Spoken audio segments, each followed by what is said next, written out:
हमारा प्यारा ग्रह पृथ्वी, यह नीला और हरा गोला जो अंतरिक्ष से देखने पर एक अद्भुत दृश्य प्रस्तुत करता है। चमत्कारों से भरा, जिंदगी से भरपूर, यहाँ की विविधता, वन्य जीवन, हरे भरे जंगल और व्यस्त शहर सब मिलकर इसे एक अनोखा ग्रह बनाते हैं। लेकिन जमीन के नीचे क्या है जो हमारी नजरों से छुपा है?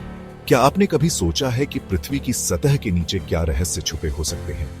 एक रहस्यमयी दुनिया, अंतरिक्ष से भी कम खोजी हुई। यह एक ऐसी जगह है जहां बहुत कम लोग पहुंचे हैं और जहां हर कदम पर नए रहस्य और खोजें हमारा इंतजार कर रही हैं। मेरे साथ चलो पृथ्वी के केंद्र तक के सफर पर, हमारे ग्रह के दिल में। यह एक रोमांचक यात्रा होगी जहां हम उन गहराइयों में उतरेंगे जिन्हें बहुत कम लोगों ने देखा है। हम गहराई में जाएंगे, उन राजों को उघाड़ेंगे जो हमारे पैरों के नीचे छुपे हैं। यह एक ऐसा सफर होगा जो हमें पृथ्वी की संरचना और उसके इतिहास के बारे में नई जानकारियां देगा। हमारा सफर शुरू होता है पृथ्वी की सबसे ऊपरी परत, क्रस्ट से। यह परत जो पहाड़ों और घाटियों से भरी है, हमारे ग्रह की बाहरी सतह है। फिर हम और गहराई में जाएंगे, मैंटल में, एक ऐसी जगह जहां बहुत ज्यादा गर्मी और दबाव है। यहाँ पर पिघला हुआ लावा और मैग्मा चैम्बर्स होते हैं जो पृथ्वी की सतह पर ज्वालामुखी विस्फोट का कारण बनते हैं। हमारा आखिरी पड़ाव, पृथ्वी का कोर, लोहे और निकल का एक गोला जो हमारे ग्रह के चुंबकीय क्षेत्र का राज रखता है। यह कोर जो अत्यधिक गर्म और ठोस है, हमारे ग्रह के चुंबकीय क्षेत्र को उत्पन्न करता है जो हमें सौर हवाओं से बचाता है। यह सफर सिर्फ पत्थरों और खनिजों का नहीं है, यह उन प्रक्रियाओं को समझने का है जो हमारे ग्रह को आकार देती है और उसे जीवंत बनाती है। यह उस ग्रह को समझने का है जिसने हमें जन्म दिया। यह जानने का है कि कैसे यह ग्रह हमें जीवन प्रदान करता है और हमें सुरक्षित रखता है। यह उन ताकतों को जानने का है जो हमारी दुनिया को आकार देती है, भूकंप और ज्वालामुखी से लेकर उन महाद्वीपों तक जिन पर हम रहते हैं। यह जानने का है कि कैसे ये ताकतें हमारे जीवन को प्रभावित करती हैं और हमारे भविष्य को आकार देती हैं। तो चलो शुरू करते हैं हमारी खोज और उन अजूबों को उजागर करते हैं जो हमारे अद्भुत ग्रह की सतह के नीचे छुपे हैं। यह एक रोमांचक यात्रा होगी जो हमें पृथ्वी के गहरे रहस्यों और उसकी अद्भुत संरचना के बारे में नई जानकारियां देगी। एक सेब के बारे में सोचो, उसकी पतली और नाजुक छिलका पृथ्वी के क्रस्ट जैसी है। सेब का छिलका जितना पतला होता है, उतना ही पतला पृथ्वी का क्रस्ट भी है। यह क्रस्ट जो हमारी धरती की सबसे ऊपरी परत है, हमारे ग्रह के विशाल आकार के मुकाबले में बहुत ही पतला है। पृथ्वी के आकार के मुकाबले में यह सबसे ऊपरी परत बहुत पतली है। यह परत जो केवल कुछ किलोमीटर मोटी है, हमारे ग्रह के जीवन को सहारा देती है। यह परत इतनी पतली है कि अगर आप पृथ्वी को एक सेब के आकार का माने तो यह छिलके से भी पतली होगी। फिर भी यही जिंदगी का अड्डा है, हमारे महाद्वीपों और महासागरों की नींव। यह परत ही वह जगह है जहां जीवन पनपता है, जहां पेड़ पौधे, जानवर और इंसान रहते हैं। यह परत हमारे ग्रह की सबसे महत्वपूर्ण परत है क्योंकि यही वह जगह है जहां जीवन संभव है। लेकिन क्रस्ट एक जैसा नहीं होता, यह विभिन्न प्रकार के होता है और इसकी संरचना भी अलग अलग होती है। ये परतें विभिन्न प्रकार के चट्टानों और खनिजों से बनी होती है जो इसे विविध और जटिल बनाती है। यह दो तरह का होता है, कॉन्टिनेंटल और ओशियानिक। कॉन्टिनेंटल क्रस्ट और ओशियानिक क्रस्ट के बीच कई महत्वपूर्ण अंतर होते हैं जो हमारे ग्रह की भूगर्भीय गतिविधियों को प्रभावित करते हैं। कॉन्टिनेंटल क्रस्ट जो हमारे जमीनी इलाकों को बनाता है, मोटा और कम घना होता है। यह परत मुख्य रूप से ग्रेनाइट जैसी हल्की चट्टानों से बनी होती है जो इसे मोटा और कम घना बनाती है। ओशियानिक क्रस्ट जो महासागरों के नीचे होता है, पतला और ज्यादा घना होता है। यह परत मुख्य रूप से बेसाल्ट जैसी भारी चट्टानों से बनी होती है जो इसे पतला और घना बनाती है। इन क्रस्ट के प्रकारों का मटेरियल भी अलग होता है। कॉन्टिनेंटल क्रस्ट और ओशियानिक क्रस्ट के बीच मटेरियल का अंतर भी इनकी विशेषताओं को प्रभावित करता है। कॉन्टिनेंटल क्रस्ट ग्रेनाइट से भरपूर होता है, एक हल्के रंग का पत्थर। यह पत्थर हल्का और कम घना होता है जो कॉन्टिनेंटल क्रस्ट को मोटा और कम घना बनाता है। दूसरी तरफ ओशियानिक क्रस्ट ज्यादातर बेसाल्ट से बना होता है, एक गहरे रंग का और घना पत्थर। यह पत्थर भारी और घना होता है जो ओशियानिक क्रस्ट को पतला और घना बनाता है। घनत्व में यह अंतर प्लेट टेक्टोनिक्स में एक अहम भूमिका निभाता है, जो महाद्वीपों की गति और पहाड़ों और ज्वालामुखियों के बनने का कारण है। प्लेट टेक्टोनिक्स की यह प्रक्रिया हमारे ग्रह की सतह को निरंतर बदलती रहती है, जिससे नई पर्वत श्रृंखलाएं और ज्वालामुखी बनते हैं। इंसान जिज्ञासु होते हैं, हमेशा अनजाने को खोजना चाहते हैं। हमारी जिज्ञासा हमें नई ऊंचाइयों और गहराइयों तक ले जाती है।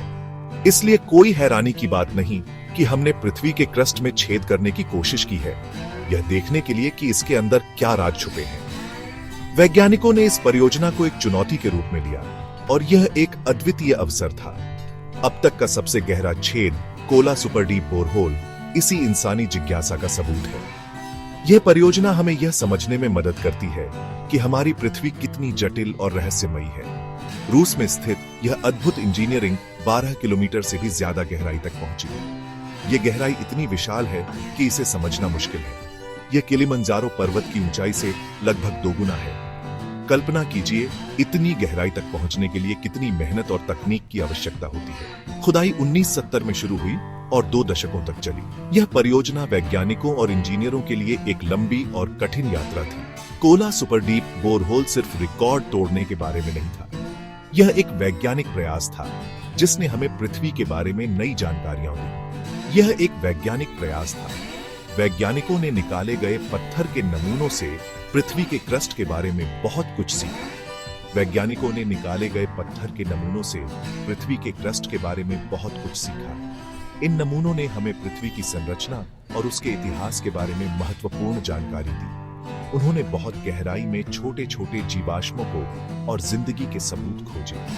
यह खोज यह दर्शाती है कि जीवन की उत्पत्ति और विकास के बारे में हमारी समझ कितनी सीमित है।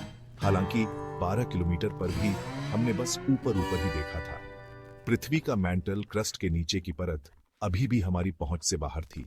पृथ्वी का मैंटल, क्रस्ट के नीचे की परत अभी भी हमारी पहुंच से बाहर थी। यह हमें यह याद दिलाता है कि हमारी तकनीकी क्षमताओं के बावजूद हमारी पृथ्वी के कई रहस्य अभी भी अनसुलझे हैं।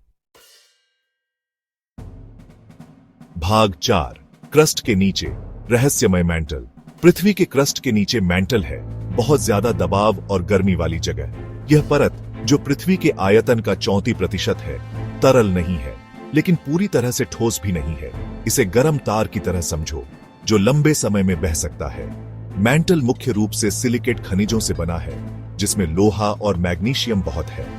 इस परत के अंदर की तेज गर्मी रेडियोधर्मी तत्वों के क्षय और पृथ्वी के बनने की बची हुई गर्मी के कारण होती है। मैंटल हमारे ग्रह की सतह को आकार देने में एक अहम भूमिका निभाता है। इसके अंदर की गर्मी टेक्टोनिक प्लेटों की गति को चलाती है, जिससे भूकंप, ज्वालामुखी और पर्वत श्रृंखलाएं बनती हैं। यह एक गतिशील क्षेत्र है जो लगातार बदल रहा है और उस दुनिया को आकार दे रहा है जिसे हम जानते हैं। भाग 5, एस्थेनोस्फीयर, प्लेट टेक्टोनिक्स की कुंजी। मैंटल के अंदर एक खास जोन है जिसे एस्थेनोस्फीयर कहते हैं। यह परत आसपास के मैंटल से ज्यादा गर्म और ज्यादा तरल प्लेट टेक्टोनिक्स को समझने की कुंजी है। एस्थेनोस्फीयर को एक कन्वेयर बेल्ट की तरह समझो, हालांकि बहुत धीमी। टेक्टोनिक प्लेट्स, पृथ्वी के क्रस्ट और ऊपरी मैंटल के टुकड़े इस अर्ध पिघली हुई परत पर तैरते हैं। पृथ्वी के कोर से निकलने वाली गर्मी एस्थेनोस्फीयर के अंदर संवहन धाराएं बनाती है। ये धाराएं टेक्टोनिक प्लेटों को खींचती हैं, जिससे वे टकराती हैं, अलग होती हैं या एक दूसरे के पीछे सरकती हैं। प्लेट टेक्टोनिक्स में एस्थेनोस्फीयर की भूमिका हमारे ग्रह के भूविज्ञान के लिए बहुत जरूरी है। यह बताता है कि महाद्वीप क्यों हिलते हैं, भूकंप क्यों आते हैं और ज्वालामुखी क्यों फटते हैं। यह पृथ्वी के अंदर छुपी जबरदस्त शक्ति का प्रमाण है। भाग 6, मैंटल की खोज में चुनौतियां।